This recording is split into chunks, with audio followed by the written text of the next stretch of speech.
roommate and I like filled a duffel bag with all the snack food we had in our room.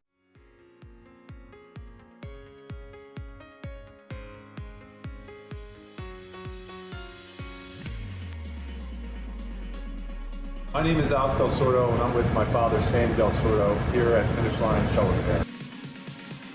And 20 and race, babe! This is the Rower's Choice Podcast. This is Alex Del Sordo. Another, I do so many of these Zoom podcast interviews. I'm doing multiple a day, but I have another person I know nothing about. And that's what I love about this. I love that I can sit in my office in Baltimore, Maryland, and meet someone who loves rowing just as much as I do. And that guy is Cory Sanderson from Nashville. Cory, welcome to the show, man. Thanks for being here. Yeah, thanks for having me on. I know we all spend our days talking about rowing, but it's nice to jump on and talk to new people about rowing when you get the chance. You people. No, I'm kidding. So, all right. So, Cory, we start every episode pretty much the same. Okay. We say, I want to know, and I think the people that are watching and listen, they want to know where you started rowing, what your first stroke was like, or where you were when it happened, and that whole timeline up until today when you are the executive director of Nashville Rowing. So, Cory, tell me how you started rowing, why you're rowing, the whole bit. Give it to me. I want to hear it. Yeah, is this where we do like the Scooby-Doo transition back to yes. back in time? So that's the future. There we go. The production value will continue to go up. Talk to Zoom.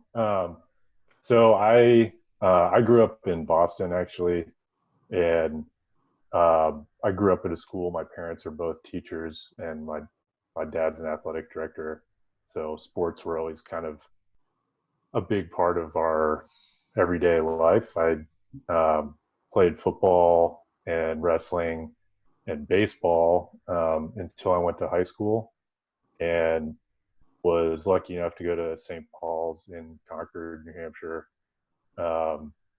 Went in with an idea of what rowing was, but not really any background in it. I apologize. I have two dogs that are probably going to get upset when they hear me talking to someone and they're not allowed in. But I went to St. Paul's, and probably a lot of people, the rowing coach picked me out of the crowd because I was tall. So how tall are you? 6'4". Whew, big boy. So tall enough. A little less big than I am now, but the rowing coach picked me out. The funny thing was my advisor was the baseball coach, and he had said, there'll always be baseball when you decide rowing sucks, and you can always come back to this. And so it's just a spring sport at St. Paul's, but I got to learn from some really unbelievable coaches there, and spent high school rowing in wooden King 8s, which are beautiful. And kind of strangely enough, like this current situation with our high school seniors and college seniors resonates with me a little bit, because my senior year of high school, we had kind of one of those like 100-year floods that basically came through the middle of campus.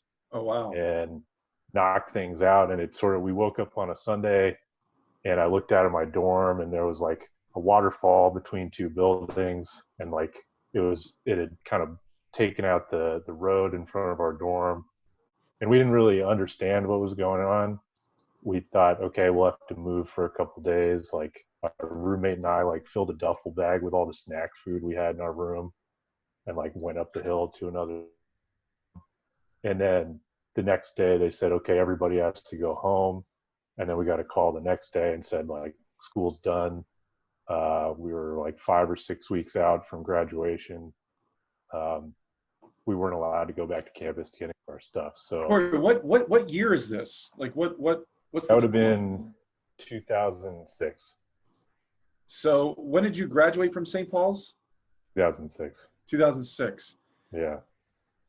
So I was at Marietta College for a year. Mm-hmm. and it was when Katrina hit, right? '04, fall of '04, I think it was, right? And we had lost everything in that flood. So I remember being like in the boathouse, moving boats up a hill. So I can imagine you kind of went through the same thing here. And a duffel bag of snacks, that is a perfect senior in high school kid to do. Like, very high grab all school the boy. snacks. And then I was like, I don't need clean underwear. I need Doritos. So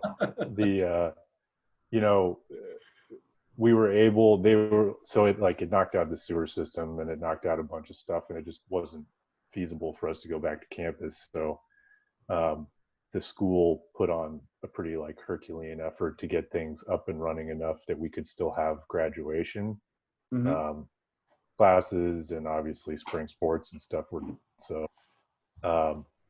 at that point I knew that I was going to Bates College in the fall up in Maine, and I was planning to row in college. I didn't start rowing knowing or thinking that I would row in college. I think I actually thought I would probably wrestle in college. So why is that? So what's that decision? I mean, if you're rowing beautiful boats at St. Paul, and you love it and all that, like, why would you not at Bates, which is a great rowing program? Why would you just not say, I'm going to row there? Well, so I knew I would row at Bates at that point, but up until the winter of my senior year, I was so basically my senior year of high school, I got injured halfway through the wrestling season. Came down on the top of my head. Was in a neck brace for like 6 weeks. Oh. Couldn't wrestle anymore. Was pretty much told that or football were no longer really viable options, which maybe in the long run I'd thankful for. Less times getting my bell rung. But so I kind of went into the rowing coach and I said, do you think I can do this in college? Like, is this something you think I can do at the next level? And he said, yeah, you got the build and work hard. And what was your ERG scores? I mean, were you guys doing 2K tests and all that stuff in high school? Yeah, I mean, not maybe I've just like blanked it out of my mind, but I'm sure we did more than I can remember. So I'm sorry to hear that you got injured as a wrestler, but you're the guy that I hated in high school because you were the guy doing winter workouts somewhere else, never touched the erg, right? Yeah. So I had guys that I rode with that played basketball. It's a winter sport, and wrestling is a winter sport, I believe, right? Yep. So and I also had two guys that I rode with that did winter sport. They would come in the last week of erg season and wouldn't have to do any of the hard stuff, and because they were a multi-sport athlete, they got away with it. Were you that guy outside of getting injured? Well, so I think I guess the only difference is we didn't have a fall or winter season. It wasn't an option. Spring was it.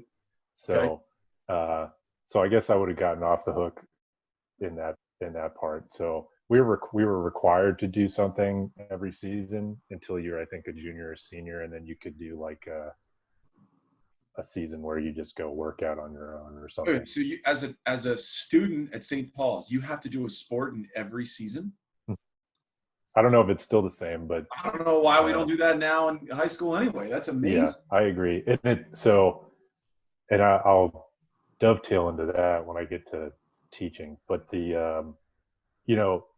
so there wasn't a big erg season like I found myself in college, and like I do now, coaching club team. So for me, like wrestling is the only other place that I've worked as hard as I do on an erg or in a boat. A 6-minute wrestling match is the closest parallel I can think of to a 2K. There's just more starting and stopping. But so yeah, I mean, one of my first 2Ks was at Crash Bees. In fact, I think my first 2K ever was at Crash Bees. And oh wow, yeah. What did you pull? Can you remember?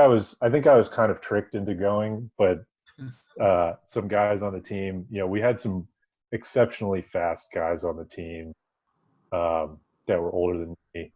My first year of rowing, our first boat, was just winning everything. They went over to Henley and won the Cup, and it was like an eight of guys that looked like 30-year-old. So I was watching that and saying like, wow, like I'm not sure what I'm getting myself into, but like I know like maybe that's down the road. Sure. I mean, you guys, there's a history of your program being just Right. absolute excellence. Right. That goes back decades. I mean, Yeah. decades. So you were definitely very lucky, and I wouldn't call it luck, but I mean, you were very fortunate to have been part of a team like that. So get me into Bates. So you go to Bates. Yep. Is this all 4 years in college? Like just all 4 years of rowing? Yeah. So I started. What success did you see? Like what was that training like versus the one season at St. Paul's every year that you had?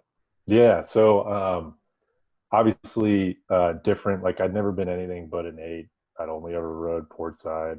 I got to Bates, and like the first week, the coach was like, okay, like you're taking out pairs today, and like Sanderson, you're gonna row starboard. And I was like, okay, like I've never really been the athlete that like looks at a coach and pushes back. Like I was more like, okay, I'm doing this. You're the coach, and that's what I do. But let me look. I'm going to interrupt you a lot. Okay, it's just yeah, my nature. Who I am. I'm sorry. That was actually something we discussed yesterday on a really awesome video that you'll be seeing pretty soon here. Okay. You only ever rode 8s on port side. Yeah. That is the exact opposite of any international training plans ever. And that is the typical rowing experience of anybody in our sport in that era, the early 2000s to call it even 2015, 16. Do you do that at Nashville? Like, do you give athletes the chance to row both sides? Oh, yeah. Yes, absolutely. If, with my guys, especially as novices, when they don't know any better and they can't say like, well, I only row port, or like, I only like being in stern 6, stern 4, whatever. Yeah. Like I switch them around all the time. I try to make sure that all of my guys can scull. And if for no other reason, like I put it to them, like the more you can do, the more opportunities you have. Like why only have a chance at 4 seats in a boat when you could have a chance at 8? Like why not learn how to scull and have that in your repertoire for training? Like if we're down a coxswain for the day, like are you guys just screwed? Like do you have to run that day, or can I put you in a quad? I love that. I mean, I wish coaches back when we were both training in high school did those same things. I mean, I remember going to Marietta for my first year and saying the same thing. I was like, I'm a 7 seat. I don't go in 4s. I'm in the 8. That's where I belong. And remember being Carey saying like, you're an idiot. Like you can't. I'm not just gonna put you on starboard side. Like this is crazy. So was that the Bates method? The Bates College was you in multiple boats, small boats, big boats, didn't matter. Was your rowing experience just better at the college level because of that? Well, so like I don't fault my high school experience at all. Like we had a ton of kids on the team. I think we had 6 or 7 8s on either side, and so many coaches. And as far as like maximizing what everybody can do every day, like 8s made sense. But yeah, I mean, my skill level certainly went up. I kind of lived in 6 seat, I think, in high school, and then graduated to a wider range. But we did selection for the Charles in pairs, and we weren't racing pairs come regatta time, but the times that we did spend in those boats certainly made me better when I did sit back down in an 8. And over the course of 4 years, I was stroke seed. I was, 5 or 6 seed. I was somewhere that range, but, on either side, to be able to say like, oh, I stroked a boat as going down the Charles on starboard side. Like if someone told me to do that in high school, I would have been like, you're out of your mind. So I love that. Now you graduated like 2010, I guess, from Yep. Venus. Is that Yep. right? Mm-hmm. Did you carry on rowing after that? Any kind of like elite level training, or did you just get into a career? So when I graduated, I knew that I wanted to stay connected, and I applied for a bunch of coaching jobs, and then ultimately landed teaching. I actually taught 3rd grade for a year in Boston, which was an experience in itself. Inner city 3rd grade?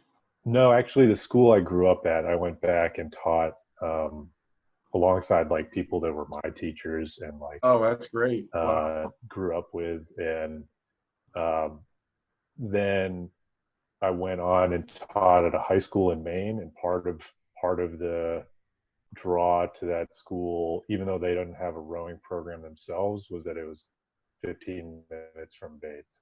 Oh, wow. So I could stay connected with your sister, who was the coach my last 2 years there. So I was the men's team captain junior senior year, and those were his first 2 years as the head coach at Bates. And obviously he's done pretty amazing stuff since then, getting sides a lot faster than maybe we were back then. So I was able to stay connected, and at the time I was coaching football and then weight training and conditioning. I coached JV baseball, which was like the path of least resistance for a lot of kids who were like, oh, well, lacrosse is running and track is running, and like baseball, I just get to stand around. So then like these kids all came to baseball, and I made them run all the time.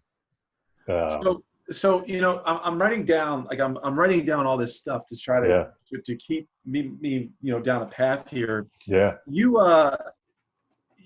You spent a lot of time coaching and doing other sports. Yep. How have those experiences translated and helped you form your coaching style today at Nashville?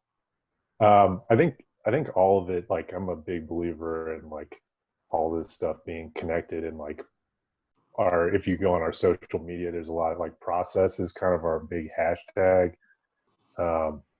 And the process that, each individual takes to get to their end goal, like is important. And whether your end goal is going, 6:05 or, squeaking under 7 minutes, like those are both important tracks. And I started I was an art major in college. Like I was a studio art major, so I think Love that. there weren't a lot of like, and I think for me teaching, I was teaching drawing, painting, sculpture, and print, and then I was the defensive coordinator for the football team, and I had guys who were like, well, coach, like, what do you mean? Like, you teach painting? Like, can I paint? And I was like, yeah, absolutely. It's the same thing. Like, you're an athlete. And this is the same thing. Like, I have kids who would sit down with me and say, I can't draw. Like, I would do that on the first day. I'd say, how many of you think you can't draw? Like, you're just predisposed to not be good at this. And there's always somebody who raised their hand and said, yeah, me. But wow. I was like, but you're a good hockey player. So you train and you practice, and drawing is the same thing, right? You're taking information in through your eyes, your brain's telling your hand to do something else. And they were like, that was just this like, brain explode moment. So while I was teaching in Maine, I was living in a dorm. I was in the freshman boys dorm. I had 26, 15, 16-year-old boys. Like living. That sounds miserable. That sounds miserable. It's so here's the other funny thing. Like, I grew up in that environment. Like, my parents were dorm parents. I went to boarding school. I went to college. I graduated from college. I went right to working in boarding school. Like, Wow. so until I moved to Nashville, I'd only ever lived in a dorm. Whoa. Living in a dorm full of like 15-year-old boys, like, it smells bad and it's loud, but like, they're learning a lot of interpersonal skills that like most people don't learn until college. Like, Hmm. how to live with someone that's not your family, how to like take care Yeah. of yourself and be accountable, and like deal with the consequences if you decide like, I'm going to stay up and watch a movie on my phone till 3 a.m. and then I have to wake up. Like, what am I going to do with that? And that's the most don't deal with till college. And I think for me, it's not for every kid. Like, it definitely does not work for all of them. But for me, I felt the same way. Like, I got to college and I didn't have that experience of like fall semester, no parents. Like, I get to do whatever I want, and like, I get my grades, and Yeah. it's like, oh I shit. really like that. So I'm a parent. I have two children, and Mhm.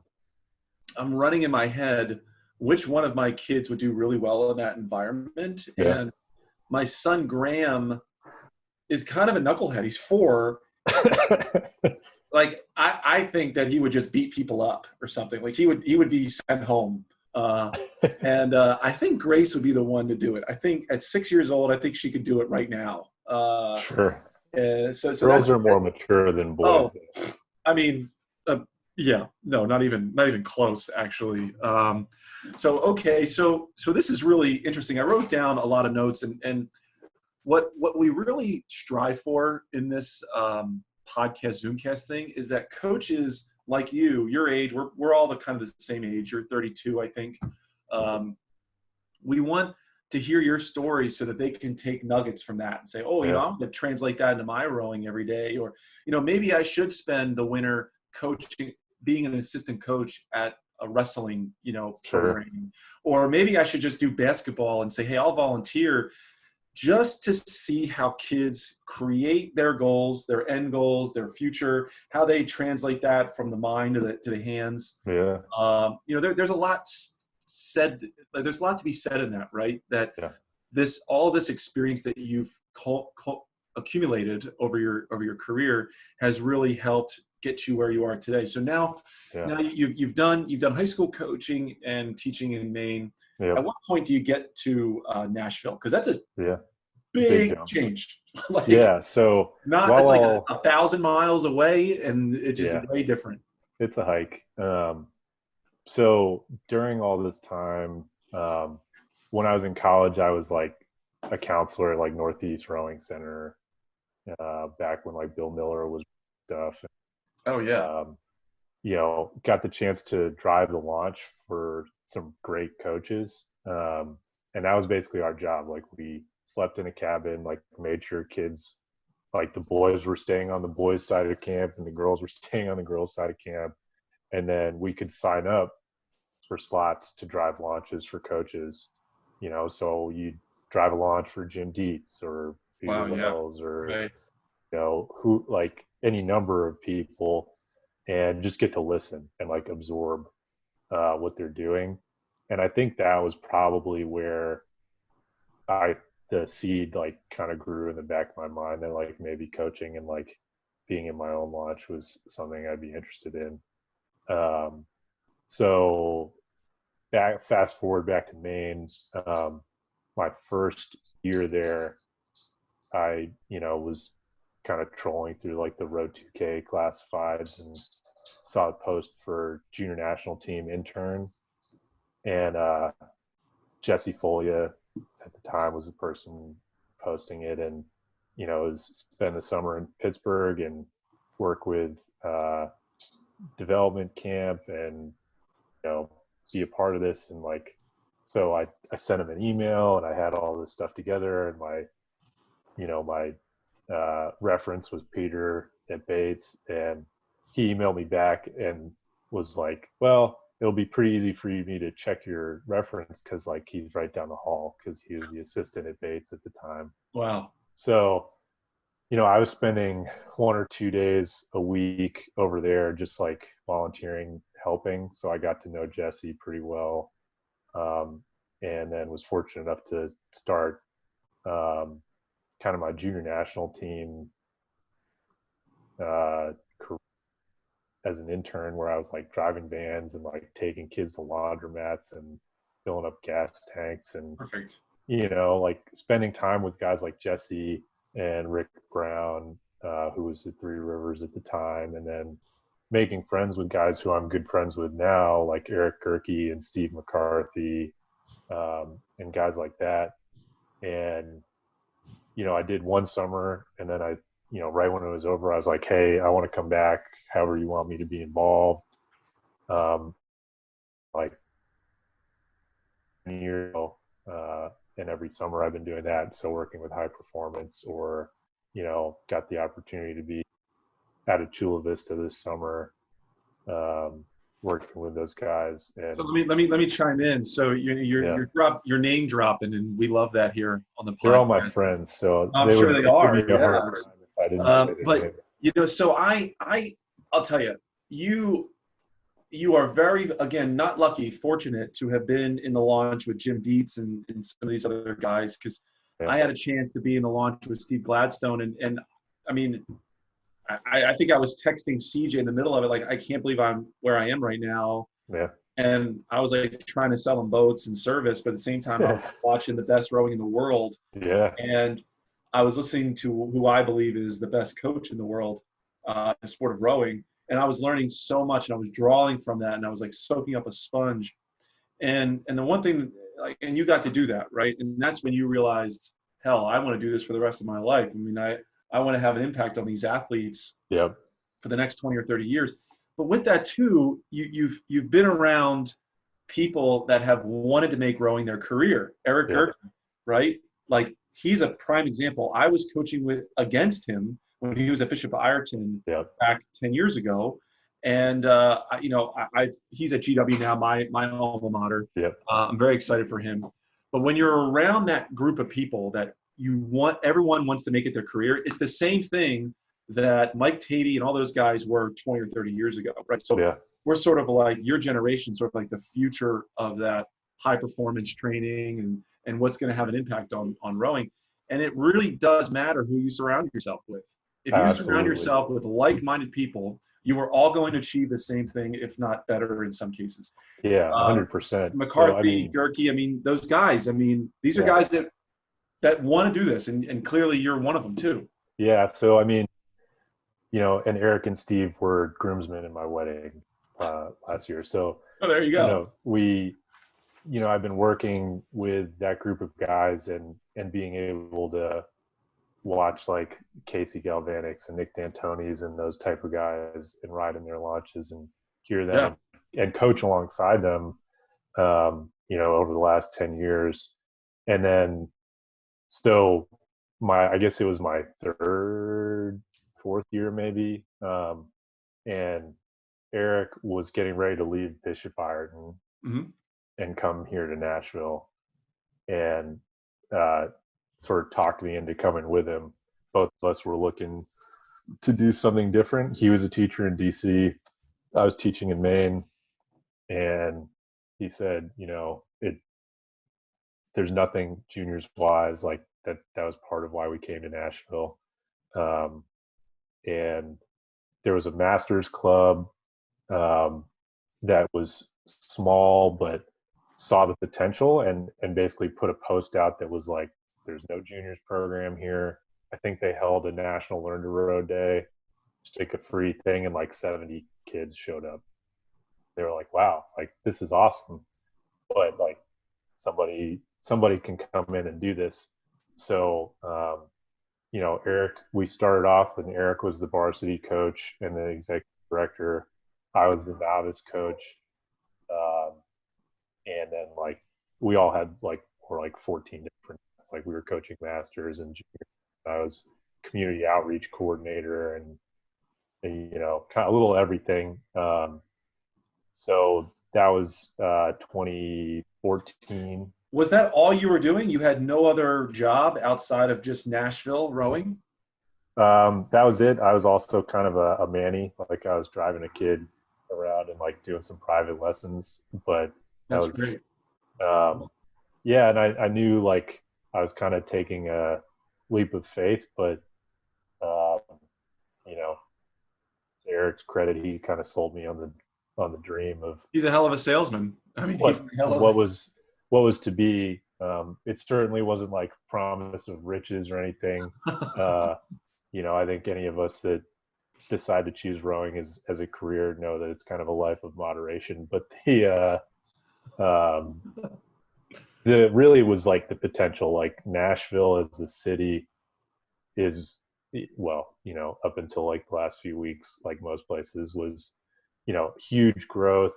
Um, a ton of There's a river that runs through the middle of the city, like right through downtown. Yeah, I don't know if you've been to Nashville, I but have. Yeah, no, I have. so Yeah.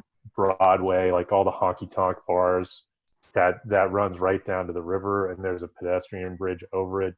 The head race that we host in the fall with Vanderbilt, Music City Head Race. Um, it's like a pretty straight 5K course straight down the river. The finish line's right there at Titan Stadium. We've got uh, we went from like local Tennessee teams to we had just over 600 entries last year. So Oh, um, that sort of stuff, knowing that like we could put rowing at the forefront here in a city that's growing in the Southeast, where rowing is relatively young comparatively. there's been an explosion of rowing in Tennessee that I have not seen since probably like Chicago growth, right? Like Sure. Nashville. I it seems like there's a team popping up every year. Like there's just a new program, and when it pops up, there's 50 kids, 60 kids, 100 kids that sign up. Yeah, and honestly, like for me, and for us, like obviously I want my kids to be fast and successful and enjoy what they're doing. But the only way for that to happen is for there to be other teams that are doing the same thing. So Yeah. as a region, there's a lot of people in the Southeast, they're very like-minded. Our Southeast Coaches Council, um, we spend a lot of time talking about like how do we make good racing opportunities? How do we make sure programs aren't just falling through the cracks? Because right now, Questions. I need to drive to Oak Ridge or Chattanooga or Atlanta or Florida, or up, towards Chicago to get fast racing. And like if there were three more teams in Nashville, then all of a sudden you've got a city racing series. So to see that growth and make sure that I think it's easy to get like blinders and get insulated and like just worry like what is my boat doing and what is my team doing and how can I be as fast as I can come nationals, and then realize like maybe you don't have good competition to push you to get to that point. I'm reflecting on a story about Nashville, and you brought up a couple things. You said you want really good racing. You have a Southeast committee that asks the right questions. If you've been rowing since high school, you want the same thing for your children or other high school athletes to go through the same thing. You want that same experience, if not better in some cases. I think that's beautiful. Now, Yeah. With time, we can talk about this over and over again. I actually want to know, given you're the executive director of the program, one in charge, what are you doing for your athletes right now, and what are you focusing on as the executive director for your program in this time at COVID-19? Yeah. So, when stuff like really started looking like it was going to get serious now, like a month ago, I guess, in mid-March, um, I sat down with our board and I said, like, okay, do we feel like we need to suspend programming? Was the first question, and the answer was yes. And then if we do that, what are the implications for our staff, for our athletes, and for us as an organization? And like as an organization, we don't exist without the athletes and the staff. So taking care of them is important. and the community, we talk a lot about like the Nashville Rowing family. Really as a community and not just like a conglomeration of separate teams. So making sure that we were trying to retain and pay our staff so that they could maintain that community feel both for our adults and our kids. Yeah. And a lot of our masters now are parents of current juniors or alums who had their kids coming home, saying like, I'm all in, I'm 110%, like, Beautiful. no, like, I'm not going to prom, I'm going to this race, like this. And then just being, like, I know you've sure heard this from other coaches or other people, like that parent who's like, where'd my kid go? Like, you changed my kid's like attitude, their habits, their everything. And that they're really grateful. And we obviously like want to see kids go on to row in college if that's for them, but we just want to see them graduate from here with like skills that they can take on the rest of their life. So in this particular time, I think it's pretty easy especially for a high school kid, to see the end of this tunnel, like maybe getting further and further away. Like maybe they had regionals as their carrot and then that went away, and nationals, or for a smaller group of our kids, like junior national team, and then see Worlds is canceled or Canamex is postponed and stuff like that, and they start to see like that carrot gets like further and further out, and the motivation part of it wanes, understandably, aside from the fact that they're like not with their friends and their team on a daily basis, and that sort of interaction is important. So I think when it started off, we still had racing, like physical racing on the table. That went away pretty quickly. We entered some boats in March Mania, which was a good carrot too. They ended up against some pretty fast boats, which is part of the deal. And but I think what we've been working on as a staff is being able to both engage the athletes as a group still, because that's a big part of it, the community and being part of a team. But also we do a lot of small group sessions, so like 3 or 4 kids talk about what they're doing, what kind of challenges they're coming up against. Like probably about half our kids don't have ergs, so they're running or biking or some form of cross training. I have spent the last like 2 weeks with the guys doing a lot of stuff on kind of like reframing our motivation and how they're valuing the work they're doing right now. Knowing that like there will be something next, whether it's in a boat or not, and they value being fit and the same, the values that we kind of preach that rowing opens the door to. And whether you're like training to do a 2K right now, or you're just saying like, okay, I'm going to get up and I'm going to run a mile and I'm going to do a body weight circuit, that there's value in that.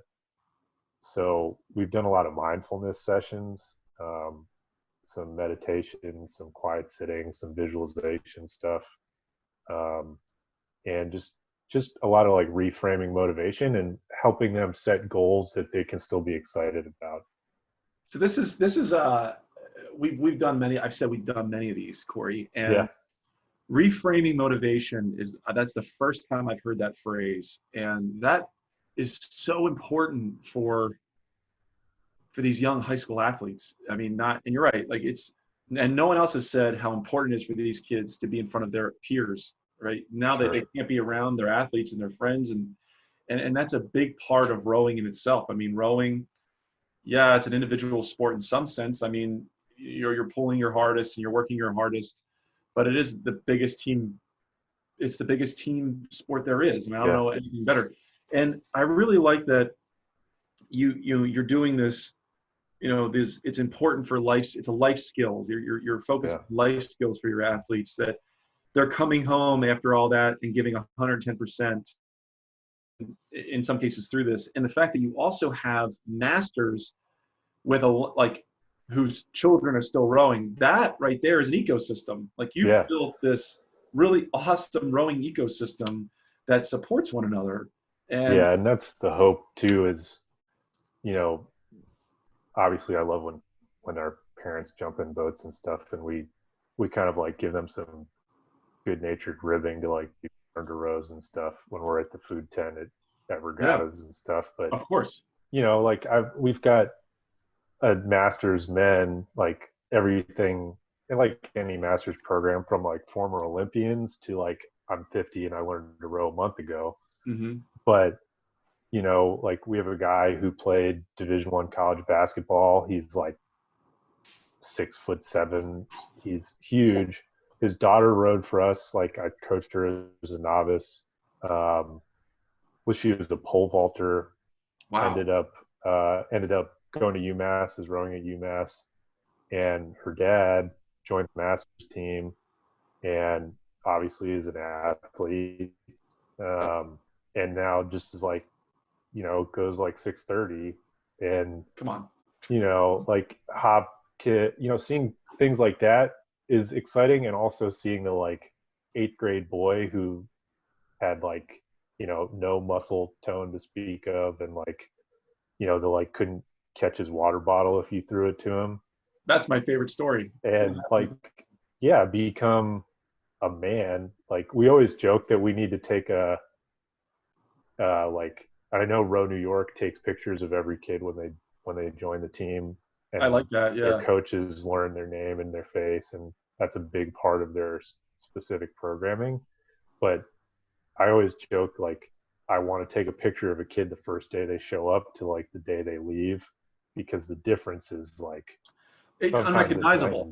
Yeah, no. So I will tell you off camera my theory, and everyone will laugh, like, that knows me. I have a theory of what makes high school boys win championships, and I can't say it here because it's a bit it's a little different. So I'll tell you when we stop recording. But so I take notes in all this, Cory, and when after pulling all of this, there's a couple nuggets and a couple things that I really hope coaches can hear from, and I'm going to repeat them because I always do this. But I'll start at the top.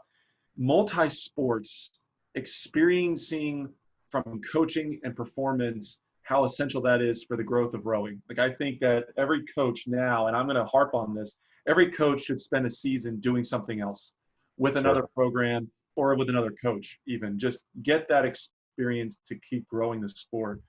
The fact that a guy in your wedding convinced you to come all the way down to Nashville is a beautiful story. It's like the lesson there. It's like, take the leap of faith. Mm-hmm. Go with your gut. Your gut was telling you, I got to do this. And now you probably have, I don't know, north of 150, maybe 200 people at your club. Mm-hmm. And you're a powerhouse in the South. I mean, you are a fast program. And that goes into just trusting your instincts.